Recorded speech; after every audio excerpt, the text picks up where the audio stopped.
expanding the mind is is is about staying away from who you are.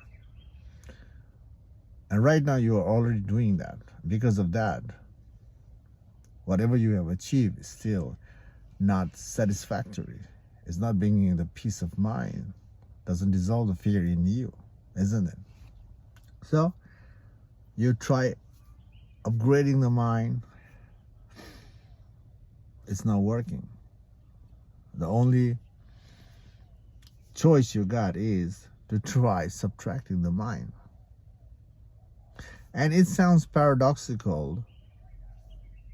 This process sounds paradoxical because the world, to participate in the world, is about refining the mind, upgrading the mind.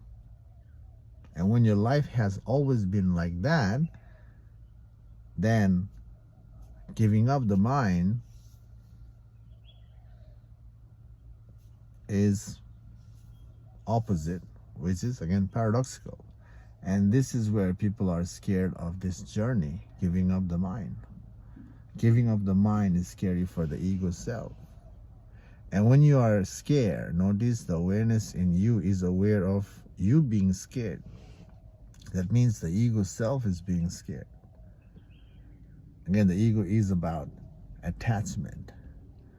Ego is about prolonging the drama, prolonging the game. So, if you prolong the game, yes, you have the fun as well and struggle as well. But that never brings you the complete ease in you. The only way to find the complete ease in you, to be free from your fear, is by dissolving the mind. You can only dissolve the mind when you see the truth of who you are.